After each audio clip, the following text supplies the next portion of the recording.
भारतीय मानक ब्यूरो जयपुर की ओर से मानक दिवस मनाया गया। वैज्ञानिक, टेक्निकल एक्सपर्ट और इंजीनियर्स की ओर से मानकों को बनाने में दिए जा रहे सहयोग के लिए उनके सम्मान के तौर पर यह दिवस मनाया जाता है।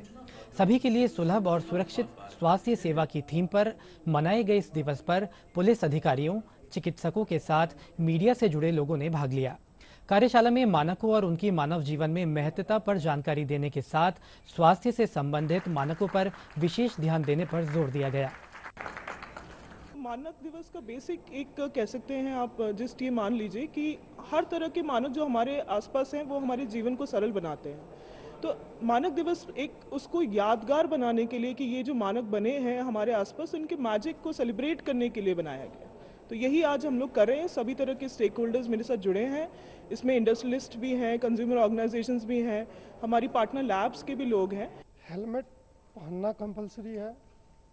हेलमेट में भी जो सुरक्षा मानकों पे खरा उतरे वैसा BIS हेलमेट की अनिवार्यता है, और जो मानक पे खरे उतरने वाले हेलमेट नहीं है, जिस पे BIS मार्क नहीं है, उस पे उसको रखना, स्टोर करना, बेचना, यह सारा प्रतिबंधित है।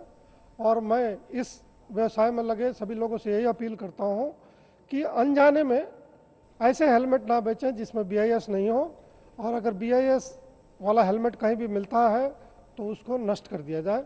नॉन BIS मार्क का हेलमेट का बनाना, रखना या बेचना हर तरह से एक तरह से कानूनी रूप से जुर्म है, और राजस्थान में BIS हेलमेट ही अलाउड है।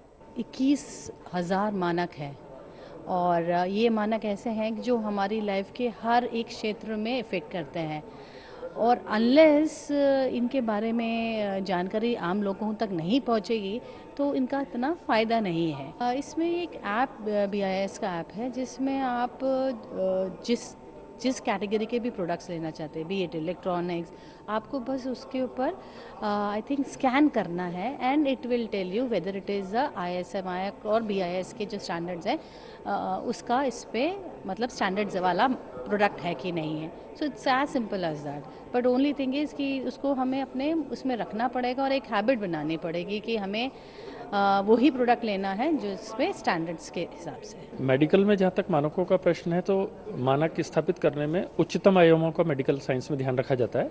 जो भी इक्विपमेंट्स पेशेंट की सर्जरी से रिलेटेड हों, उनके ट्रीटमेंट से रिलेटेड हों, उन उपकरणों की जो राज्य सरकार के द्वारा भी खरीद होती है या कोई निजी चिकित्सालय भी लेते हैं, तो हमेशा वो इस बात का ध्यान रखते हैं कि ये मानकीकरण इनका BIS के द्वारा है अथवा नहीं, क्योंकि जो चीज़ मानव जीवन से जुड़ी हुई है उसमें उत्कृष्टता से नीचे किसी भी प्रकार का समझौता संभव नहीं है, क्योंकि वो प्राण रक्षा के लिए अनिवार्य है।